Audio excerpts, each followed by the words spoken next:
Tata group ഏതാണ്ട് 150 armed wheeled vehicle, അതായത് പീരങ്കി പോലത്തെ ഒരു സാധനം, അതിനകത്ത് വീലാണ്. മറ്റേ സാധാരണ നോർമലായിട്ടുള്ള സാധനത്തിൽ മറ്റേ ചെയിനാണല്ലോ ഉണ്ടാവുക, ഇതിനകത്ത് വീലാണ്. 4 സെക്ഷനിലുള്ള 8 വീലുകൾ ഉള്ളൊരു ആംഡ് വെഹിക്കിളിനാണ് മൊറോക്കോയുമായിട്ട് ഈ ഒരു കോൺട്രാക്ട് സൈൻ ചെയ്തിരിക്കുന്നത്. ഇത് എസ്റ്റാബ്ലിഷ്ഡായി സൈൻ ചെയ്തു. നമ്മൾ 18 മാസത്തിനുള്ളിൽ അവർക്ക് ഏതാണ്ട് 100 വെഹിക്കിൾസ് നമ്മളിത് സപ്ലൈ ചെയ്യണം. ബാക്കിയുള്ളത് അതിനുശേഷം നമ്മൾ സപ്ലൈ ചെയ്യുന്നതായിരിക്കും. അതായത് ടാറ്റയാണ് ഈ കോൺട്രാക്ട് എടുത്തിരിക്കുന്നത്. അപ്പം ഇന്ത്യയിൽ ടാറ്റ ഒരു മെയിൻ ടാറ്റ അഡ്വാൻസ്ഡ് സിസ്റ്റംസ് എന്ന് പറഞ്ഞ കമ്പനിയാണ് ഇത് ശരിക്കും പറഞ്ഞാൽ ഈ എഗ്രിമെൻറ്റ് സൈൻ ചെയ്ത് ഈ ഒരു പ്രൈവറ്റ് സെക്ടറിലുള്ള ഒരു ഓർഡർ ഇന്ത്യക്ക് കൊണ്ടുവന്നിരിക്കുന്നത്. അപ്പോൾ ഇന്ത്യൻ ഗവൺമെൻറ് ഒരുപാട് സബ്സിഡികളും കാര്യങ്ങളൊക്കെ കൊടുക്കുന്നുണ്ട്. സബ്സിഡികളും അതേപോലെ പിന്നെ ഇൻസെൻറ്റീവ്സ് ഒക്കെ കൊടുക്കുന്നുണ്ട്. അത് എന്തുകൊണ്ടെന്ന് പറഞ്ഞാൽ ഈ പ്രൈവറ്റ് സെക്ടറിലുള്ള ഡിഫൻസിൻ്റെ ഒരു എക്സ്പോർട്ട് ബൂസ്റ്റ് ചെയ്യാൻ വേണ്ടിയിട്ടാണ് ഈ ഇന്ത്യൻ ഗവൺമെൻറ് ഇതൊക്കെ ചെയ്യുന്നത്. ഇത് DRDOയുടെ കീഴിൽ ഒരു സ്പെഷ്യൽ ഒരു സ്റ്റിയറിംഗ് കമ്മിറ്റി തന്നെ വെച്ചിട്ടുണ്ട്, ഡിഫൻസ് എക്സ്പോർട്ട് സ്റ്റിയറിംഗ് കമ്മിറ്റി തന്നെ വെച്ചിട്ടുണ്ട്.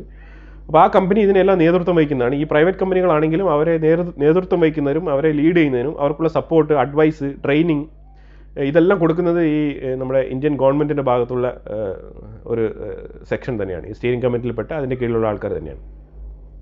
ഇതെന്തുകൊണ്ടെന്നാൽ ഈ മാനുഫാക്ചറിങ് വെളിയിൽ എക്സ്പോർട്ടിങ്ങിന് വേണ്ടി ചെയ്യുന്നതുകൊണ്ടും അതിൻ്റെ പ്രൊഡക്ഷൻ സുതാര്യത ഉറപ്പുവരുത്താൻ വേണ്ടിയിട്ടും ഈ പ്രോഡക്ട്സിൻ്റെ ക്വാളിറ്റി ഉറപ്പുവരുത്താൻ വേണ്ടിയിട്ടും ഈ മാനുഫാക്ചറിങ് ചെയ്യുന്ന സാധനം വളരെ പെർഫെക്റ്റ് ആയിട്ട് ആക്കാൻ വേണ്ടിയിട്ടാണ്, അതായത് കുറ്റമറ്റ രീതിയിൽ മാനുഫാക്ചറിങ് ചെയ്യാൻ വേണ്ടിയിട്ടാണ് ഈ ഒരു സ്റ്റിയറിംഗ് കമ്മിറ്റിയും നിയന്ത്രണത്തിൽ ഈ ഒരു കമ്പനിക്ക് പുതിയ പോളിസി രൂപീകരിച്ചുകൊണ്ട് എത്ര വലിയ കമ്പനിയാണെങ്കിലും നമ്മൾ ഇതിന് വേണ്ടിയിട്ട് സെപ്പറേറ്റ് ആയിട്ടൊരു കമ്പനി രൂപീകരിക്കണം ഈ പോളിസീൻ്റെ കീഴിൽ.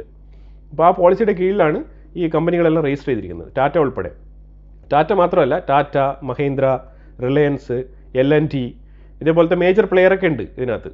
അപ്പോൾ ഇവരൊക്കെ കമ്പനികൾ ഇതിനകത്ത് രജിസ്റ്റർ ചെയ്തിട്ടുണ്ട്. ആ കമ്പനികളുടെ ലിസ്റ്റ് ഞാൻ കൊടുക്കാം, നിങ്ങൾ കണ്ടാൽ നിങ്ങൾക്ക് മനസ്സിലാവും.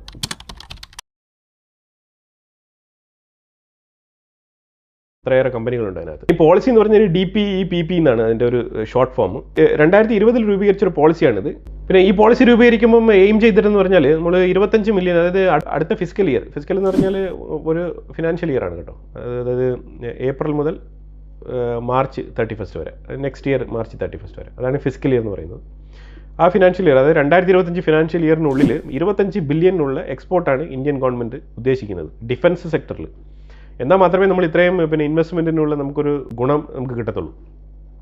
അപ്പോൾ ഇതെല്ലാം കൃത്യമായ ടാർഗറ്റും കാര്യങ്ങളൊക്കെ വെച്ചിട്ട് അസൈൻമെൻറ്റ് കൊടുത്ത് ചെയ്തുകൊണ്ടിരിക്കുന്ന പരിപാടികളാണ്.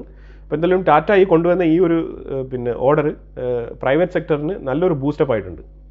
നല്ല രീതിയിൽ തന്നെ അതിനെക്കുറിച്ചുള്ള സംസാരങ്ങൾ വെളിയിലുള്ള, അതായത് റഷ്യ പോലത്തെ രാജ്യങ്ങൾ, ഇതേപോലത്തെ ഡിഫൻസ് മാനുഫാക്ചറിങ് ചെയ്യുന്ന രാജ്യങ്ങളൊക്കെ ഇതൊരു ചർച്ചയായിട്ടുണ്ട്. ഈ മൊറോക്കോ എന്ന് പറഞ്ഞ രാജ്യം എന്ന് പറഞ്ഞാൽ അവരേതാണ്ട് ഈ ഡിഫൻസ് മേഖലയിൽ അവരുടെ ഒരു സ്ഥാനം എന്ന് പറഞ്ഞാൽ ഏതാണ്ട് 56ാമത്തെ സ്ഥാനമാണ്. ഇത് 2022-23 സ്റ്റാറ്റിസ്റ്റിക്സ് പ്രകാരമാണ് ഞാൻ പറയുന്നത്. ആ ഡേറ്റ അനുസരിച്ച് അവർക്ക് 56ാം സ്ഥാനമാണ്. 142 രാജ്യങ്ങളുള്ളതിൽ മൊറോക്കോ 56ാം സ്ഥാനത്താണ് ഉള്ളത്. അപ്പോൾ അവർ കൂടുതൽ ഡിഫൻസ് ഏരിയയിൽ ബെറ്റർ ആവാൻ വേണ്ടിയിട്ടുള്ള ഒരു ശ്രമമാണ് നടത്തുന്നത്. അപ്പോൾ ടാറ്റയുമായിട്ട് അവർ ഈ ഒരു കരാർ കൊണ്ടുവരാനുള്ള മെയിനായിട്ടുള്ള കാരണം എന്ന് പറഞ്ഞാൽ ടാറ്റ 2023 ജനുവരിയിൽ അവർക്കൊരു 92 ട്രക്ക്, മിലിറ്ററി ട്രക്ക് സപ്ലൈ ചെയ്തിട്ടുണ്ടായിരുന്നു. അപ്പോൾ അതിൻ്റെ ക്വാളിറ്റിയൊക്കെ കണ്ടിട്ട് അതിൻ്റെ ഒരു ട്രസ്റ്റ് വർത്തിയുടെ ഭാഗമായിട്ടാണ് അവർ ഈ ഒരു ഓർഡറും കൂടെ ടാറ്റയ്ക്ക് കൊടുക്കുന്നത്. അപ്പം അതിലുപരി ഇതിന് വേറൊരു ജിയോ പൊളിറ്റിക്കൽ തലത്തിലുള്ള ഒരു പിന്നെ ഫാക്റ്റും കൂടെ ഇതിനകത്തുണ്ട്. ഈ മൊറോക്കോ എന്ന് പറഞ്ഞാൽ ആഫ്രിക്കൻ റീജിയനിൽ നിൽക്കുന്ന ഒരു രാജ്യമാണ്. മിഡിൽ ഈസ്റ്റുമായിട്ട് അവരുടെ ഒരു ഫെയ്ത്ത്, അതായത് ഒരു റിലീജിയസ് മാറ്ററിൽ മിഡിൽ ഈസ്റ്റുമായിട്ട് ചേർന്ന് നിൽക്കുന്ന ഒരു രാജ്യമാണെന്നുണ്ടെങ്കിൽ, ഒരു ഇസ്ലാമിക് രാജ്യമാണെന്നുണ്ടെങ്കിലും ഒരു ആഫ്രിക്കൻ കോണ്ടിനെൻറ്റിൽ പെടുന്ന ഒരു രാജ്യമാണ്. അതുകൊണ്ട് തന്നെ ഈ ഗ്ലോബൽ സൗത്തിൻ്റെ പാർട്ടായിട്ട് വരുന്നതാണ്. ഈ ഗ്ലോബൽ സൗത്ത് എന്ന് പറയുമ്പോഴത്തേക്ക് നമുക്ക് ഭാഗികമായിട്ടുള്ള ഏഷ്യ, അതേപോലെ മിഡിൽ ഈസ്റ്റ്, പിന്നെ ലാറ്റിൻ അമേരിക്കൻ, അതേപോലെ ആഫ്രിക്കൻ രാജ്യങ്ങൾ, ഈ 4 സെക്ഷനുള്ള രാജ്യങ്ങളാണ് ഈ ഗ്ലോബൽ സൗത്തിൽ വരുന്നത്. അപ്പോൾ ഈ ഗ്ലോബൽ സൗത്തിൻ്റെ ഭാഗമായിട്ട് ആയതുകൊണ്ട് ആ ഒരു രീതിയിലും ഇത് ഗ്ലോബൽ സൗത്തിൻ്റെ ഭാഗമായിട്ടും ഈ ഒരു ഓർഡറിനെ നമുക്ക് കണക്കാക്കാം. അതേപോലെ ഇതിന് വേറൊരു കാര്യമുണ്ട്, ഇന്ത്യയുടെ സ്റ്റാൻഡ്, അതായത് ഇന്ത്യ ഇപ്പോൾ നിൽക്കുന്ന ഒരു ജിയോ പൊളിറ്റിക്കൽ സ്റ്റാൻഡുണ്ട്. അതായത് US, ഇസ്രയേൽ, മിഡിൽ ഈസ്റ്റ്, ആ ഒരു പിന്നെ സെക്ടറുണ്ട്. അതിൽ ഇന്ത്യയുടെ റോള് വളരെ പ്രാധാന്യമാണ്. അതിൽ പ്രധാനമായിട്ട് ഇസ്രയേലിനോടും പിന്നെ USA-യോടും ഇന്ത്യ കൂടുതൽ ചേർന്നാണ് നിൽക്കുന്നത്. അപ്പോൾ അത് ടെക്നോളജി പരമായിട്ടായാലും ശരി, മാനുഫാക്ചറിങ് ഉണ്ടായിരുന്നു. അപ്പോൾ അതുകൊണ്ട് നമ്മുടെ ഡിഫൻസ് പ്രോഡക്റ്റിനൊക്കെ കുറച്ചുകൂടെ ട്രസ്റ്റ് വരുന്നുണ്ട്. കാരണം ഇസ്രയേൽ തന്നെയാണ് അതിൻ്റെ ഒരു ബെസ്റ്റ് ആയിട്ടുള്ള ഒരു എക്സാമ്പിൾ എന്ന് പറയുന്നത്. നമ്മൾ ഇസ്രയേലുമായിട്ട് ചേർന്ന് നിൽക്കുന്ന കാരണം കൊണ്ട് തന്നെ നമ്മളുടെ ടെക്നോളജി, നമ്മൾ കുറേ ടെക്നോളജിയൊക്കെ ഇസ്രയേലിൻ്റെ അടുത്ത് എടുത്തിട്ടുണ്ട്. അപ്പോൾ അതും നമ്മുടെ ഡിഫൻസ് സെക്ടറിനെ കുറച്ചുകൂടെ ബൂസ്റ്റ് ചെയ്യുന്നുണ്ട്. അപ്പോൾ ഈ മൊറോക്കോ എന്ന് പറഞ്ഞ രാജ്യം 2022 സൗദി അറേബ്യയും അതേപോലെ UAE ഒക്കെ ഈ ഇസ്രയേലുമായിട്ട് ഒരു റാപ്പോ ഉണ്ടാക്കാൻ വേണ്ടിയിട്ട് ഡൊണാൾഡ് ട്രംപിൻ്റെ നേതൃത്വത്തിൽ ഇന്ത്യയുടെ ഇടപെടലും അതിനകത്തുണ്ടായിരുന്നു. അബ്രഹാം അക്കോർഡ് എന്ന് പറഞ്ഞുള്ള ഒരു എഗ്രിമെൻറ്റ് ഒപ്പുവെച്ചിട്ട് ഇവരുടെ ഇസ്രയേലുമായിട്ടുള്ള ബന്ധം കുറച്ചുകൂടെ ബെറ്റർ ആക്കിയിട്ടുണ്ടായിരുന്നു. അപ്പോൾ അതൊക്കെ അന്നോട്ടേ ഈ ഒരു ഹമാസിനും ഈ ഒരു ഇറാൻ ആ ഒരു മേഖലകളിലൊക്കെ പിന്നെ അവർക്കൊരു അതൃപ്തി ഇതിനകത്ത് ഉണ്ടായിട്ടുണ്ടായിരുന്നു. ആ അതൃപ്തിയാണ് കൂടി ഇങ്ങനെ പൊട്ടിത്തെറിച്ചത്. ഈ മൊറോക്കോ എന്ന് പറഞ്ഞ രാജ്യം ഏതാണ്ട് $500 മില്യൺ വരുത്ത് വരുന്ന ഒരു ബറാക്ക് MX എന്ന് പറഞ്ഞ ഒരു മിസൈൽ സിസ്റ്റം ഇസ്രായേലിൻ്റെ അടുത്ത് ഓർഡർ ചെയ്തിട്ടുണ്ട്. അത് ആ കരാർ ഇപ്പോഴും അണ്ടർ പ്രോസസ്സിങ്ങിൽ ഇരിക്കുകയാണ്. പിന്നെ ഇവർ F-31 ഒക്കെ USA F-31 ഒക്കെ മേടിച്ചിട്ടുണ്ട് ഇവർ. അപ്പോൾ ആ ഒരു രീതിയിലാണ് ഇവരുടെ ഒരു മിലിറ്ററി സെറ്റപ്പ് ഇവർ ബിൽഡ് ചെയ്യാൻ ഉദ്ദേശിക്കുന്നത്. അപ്പോൾ ഇവർ ആംഡ് ഫോഴ്സ് ഇവർ ആ രീതിയിലാണ് ബിൽഡപ്പ് ചെയ്ത് കൊണ്ടുവരാൻ ഉദ്ദേശിക്കുന്നത്. അവർക്ക് ട്രസ്റ്റ് വർത്തിയായിട്ട് തോന്നിയത് കൊണ്ട് തന്നെയാണ് ഇന്ത്യയിലേക്ക് ഒരു ഓർഡർ തന്നിരിക്കുന്നത്. പിന്നെ ഒബ്വിയസ്ലി ടാറ്റയുടെ ഒരു റിലയബിലിറ്റി, അവർക്ക് ഓൾറെഡി ടാറ്റയുടെ ഒരു എക്സ്പീരിയൻസ് ഉണ്ട്. അതും കൂടി ഇതിനകത്തൊരു ഇമ്പോർട്ടൻറ്റ് ഘടകമായിട്ടാണ് കാണപ്പെടുന്നത്. ഗവൺമെൻറ് അങ്ങനെ തന്നെയാണ് കാണുന്നത്. അപ്പം അത് തന്നെയാണ് ആ റിപ്പോർട്ടിൽ കറക്റ്റായിട്ട് പറയുന്നത്. പിന്നെ നമ്മൾ ചെയ്യുന്ന കുറേ പ്രോഡക്റ്റ്സ് ഉണ്ട്. ആ പ്രോഡക്റ്റിൻ്റെ ലിസ്റ്റുകൾ എന്ന് പറഞ്ഞു കഴിഞ്ഞാൽ എന്തൊക്കെ പ്രോഡക്റ്റുകളാണ് നമ്മൾ ഇന്ത്യയിൽ ഇപ്പോൾ നമ്മൾ ഒരുപാട് ഡിഫൻസ് എക്സ്പോർട്ട് എന്നൊക്കെ പറയുന്നുണ്ട്. പക്ഷേ എന്തൊക്കെ പ്രോഡക്റ്റുകളാണ് ഇന്ത്യയിൽ ശരിക്കും ഉൽപ്പാദിപ്പിക്കാൻ നമ്മൾ ശ്രമിക്കുന്നത്, R&D റിസർച്ച് ആൻഡ് ഡെവലപ്മെൻറ്റ് വർക്കിലൊക്കെ എന്തൊക്കെയാണ് ഉള്ളത്, എന്തൊക്കെ പ്രോഡക്റ്റുകൾ നമ്മുടെ ഔട്ട്പുട്ടായിട്ടുണ്ട് എന്ന് നമ്മൾ നോക്കിക്കഴിഞ്ഞാൽ ആംഡ് വെഹിക്കിൾസ്, അതേപോലെ നേവൽ വെസൽസ് പറയില്ലേ, എയർക്രാഫ്റ്റ് കാരിയർ ആയിട്ടുള്ള ഷിപ്പ്, അതുപോലെ സബ്മറൈൻസ്, അതൊക്കെ ആംഡ് എന്ന് പറയുമ്പോൾ ആംഡ് വെഹിക്കിൾസ്, അതായത് നമ്മുടെ പീരങ്കികൾ, ആർട്ടിലറീസ്, ഇതൊക്കെ നമ്മൾ ഉണ്ടാക്കുന്നുണ്ട്. പിന്നെ ഇലക്ട്രോണിക്സ്, പിന്നെ കമ്പോണൻസ്, റേഡിയോസിൻ്റെ സ്പെയർ പാർട്സുകൾ, പിന്നാക്കം സിസ്റ്റം, ഇതൊക്കെ റെഡിയാണ് കേട്ടോ, റെഡി ടു എക്സ്പോർട്ടാണ്. അതുപോലെ ബ്രഹ്മോസ് മിസൈൽ തന്നെ വേരിയേഷൻസ് ഉണ്ട് അതിനകത്ത്, ഹൈപ്പർസോണിക് ഉണ്ട്. അപ്പോൾ അതേപോലെ എയർ ടു എയർ മിസൈലുണ്ട്, സർഫസ് ടു എയർ മിസൈലുണ്ട്. അപ്പോൾ അങ്ങനെയൊക്കെ ചില പിന്നെ ഡിഫൻസ് തലത്തിലുള്ള കുറച്ച് ടെക്നിക്കലായിട്ടുള്ള വ്യത്യാസങ്ങളൊക്കെ ഉള്ള പ്രോഡക്റ്റുകളാണ് എല്ലാം ഓരോന്നും. പിന്നെ കവാച്ച് എന്ന് പറഞ്ഞൊരു ആൻറ്റി മിസൈൽ സിസ്റ്റം ഉണ്ട് കേട്ടോ. നമ്മൾ ആൻറ്റി മിസൈൽ ആരെങ്കിലും ഇങ്ങോട്ട് ഇട്ട് കഴിഞ്ഞാൽ നമുക്ക് അങ്ങോട്ട് അതിനെ ഇല്ലാതാക്കാനുള്ള ഒരു സിസ്റ്റം, നമ്മൾ അയൺ ഡോം എന്നൊക്കെ പറയുന്നില്ല, അതേപോലത്തെ ഒരു സിസ്റ്റം നമുക്ക് കവാച്ച് എന്ന് പറഞ്ഞിട്ടൊരു മിസൈൽ ഡിഫൻസ് സിസ്റ്റം നമുക്കുണ്ട്. പിന്നെ ഡോർണിയർ 228 എയർക്രാഫ്റ്റ് അത് നമുക്കുണ്ട്. അതാണിപ്പോൾ നമ്മൾ പിന്നെ മാൽഡീവ്സിൽ കൊടുത്തിട്ട് അവർക്ക് ഓപ്പറേറ്റ് ചെയ്യാൻ അറിയാതെ നമ്മുടെ പിന്നെ മിലിറ്റൻസിനെ അവിടെ വെച്ചിരുന്നതും അവർ നമ്മുടെ അടുത്ത് എടുത്തുകൊണ്ട് പോകാനൊക്കെ പറഞ്ഞത്. പിന്നെ നമ്മുടെ റഡാർ സിസ്റ്റംസ്, റഡാർ സിമുലേറ്റേഴ്സ് ഒക്കെ ഉണ്ട്. ഇതൊക്കെ നമ്മൾ മാനുഫാക്ചറിങ് ചെയ്യുന്നുണ്ട് കേട്ടോ. പിന്നെ നമുക്ക് കോസ്റ്റൽ സർവൈലൻസ് സിസ്റ്റംസ് അതൊക്കെ ഉപയോഗിക്കപ്പെടുന്നുണ്ട്. കോസ്റ്റൽ സർവൈലൻസ് സിസ്റ്റം വളരെ സ്ട്രോങ് ആയിട്ട് തന്നെ നമ്മൾ ബിൽഡ് ചെയ്ത് വെച്ചിട്ടുണ്ട്. ഇതിൽ പ്രധാനമായിട്ട് പറയേണ്ടതെന്ന് വെച്ചാൽ ഒരു LNTയും പിന്നെ സൗത്ത് കൊറിയയിലുള്ള ഒരു കമ്പനിയുമായിട്ട് ചേർന്നിട്ട് ഹാൻഹ്വ ഡിഫൻസ് എന്ന് പറഞ്ഞ കമ്പനിയുടെ പേര്, സൗത്ത് കൊറിയയുടെ, അവരുമായിട്ട് ചേർന്നിട്ട് നമ്മളൊരു എക്സ്ട്രോർഡിനറി സാധനം ഒരെണ്ണം ഉണ്ടാക്കി വെച്ചിട്ടുണ്ട്. K9 വജ്ര T എന്നാണ്, സെൽഫ് പ്രൊപ്പൽഡ് ഹോട്ട് ബേസർ എന്നാണ്. ഈ സാധനം നിങ്ങൾ കണ്ടോ? ഇങ്ങനൊരു പൊട്ടാസ് സാധനം നമ്മൾ ഉണ്ടാക്കി വെച്ചിട്ടുണ്ട്.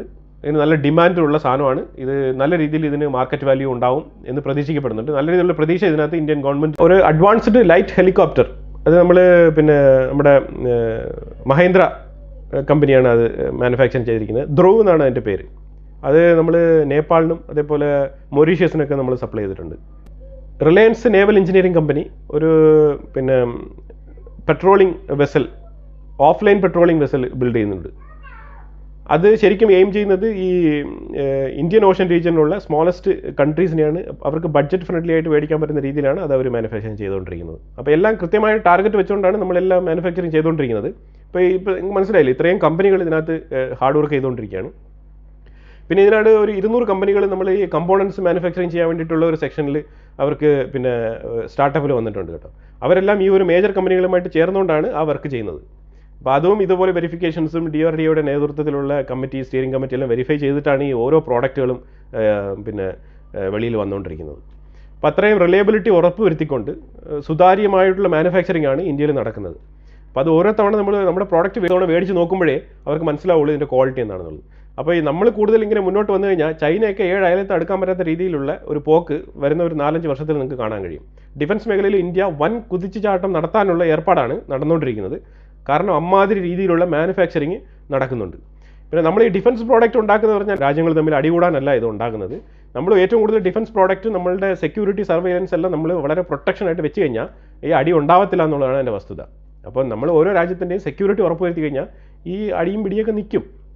അപ്പോൾ ഈ ഇന്ത്യ കൃത്യമായ പ്രോഡക്റ്റുകൾ മാനുഫാക്ചറിങ് ചെയ്ത് കൊടുക്കുന്നതിൻ്റെ കാരണം രാജ്യങ്ങൾക്ക് ഇതിനോട് താല്പര്യമുണ്ട്. ഇത് അവരുടെ പ്രൊട്ടക്ഷന് വേണ്ടിയിട്ട്, ഇത് അവരുടെ ജനങ്ങളെ സംരക്ഷിക്കാൻ വേണ്ടിയിട്ട്, അവരുടെ അതിർത്തികൾ കാത്ത് സൂക്ഷിക്കാൻ വേണ്ടിയിട്ട് ഈ പ്രോഡക്റ്റ് മേടിച്ച് ഇതിനുള്ള മാർക്കറ്റ് ഉണ്ടെന്നുള്ളതാണ്. അത്ര വലിയ മാർക്കറ്റ് ഉണ്ട്. അപ്പോൾ ആ മാർക്കറ്റിനെ നമ്മൾ കൃത്യമായി കണ്ടെത്തി ഈ ഒരു ഗവൺമെൻറ് ഇതിനു വേണ്ടി മുന്നിട്ട് ഇറങ്ങിയിട്ടുണ്ടെന്നുള്ളതാണ് ഇതിൻ്റെ വസ്തുത.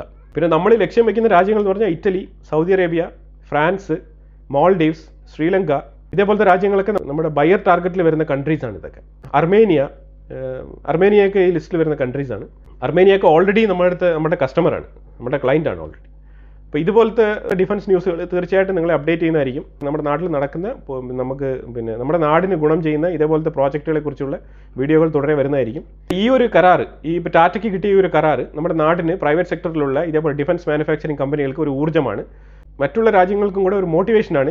അപ്പോൾ ഇന്ത്യൻ പ്രോഡക്റ്റുകൾ മേടിക്കാനുള്ള ഒരു ഗ്ലോബൽ അറ്റൻഷൻ കിട്ടുന്ന പരിപാടിയാണ് ഇതേപോലത്തെ ഈ ഒരു കരാറുകളൊക്കെ ഇന്ത്യക്ക് വരിക എന്നുള്ളത്. അപ്പോൾ ഇത് ഇനി കൂടുതൽ കരാറുകൾ വരട്ടെ. ഇന്ത്യ കൂടുതൽ ഈ ഡിഫൻസ് മേഖലയിൽ എക്സ്പോർട്ടിങ്ങിൽ മുന്നോട്ട് പോട്ടെ. ഏറ്റവും വേഗം തന്നെ നമ്മുടെ രാജ്യം 2047 മുൻപ് തന്നെ നമ്മൾ ഒരു എക്കണോമി, ഒരു ഹൈ ലെവൽ എക്കണോമി ആയിട്ട് മാറി തീരട്ടെ, നമ്മളൊരു ഫിനാൻഷ്യൽ ഫ്രീഡം അച്ചീവ് ചെയ്യുന്ന ഒരു രാജ്യമായിട്ട് മാറി തീരട്ടെ എന്നുള്ള ഒരു പ്രതീക്ഷയോടുകൂടി ഈ വീഡിയോ അവസാനിപ്പിക്കുകയാണ്. തുടർന്ന് വീഡിയോ കാണണം, ചാനൽ സബ്സ്ക്രൈബ് ചെയ്യണം. ഞാൻ വേറൊരു വിഷയമായിട്ട് വരാം. Thank you so much.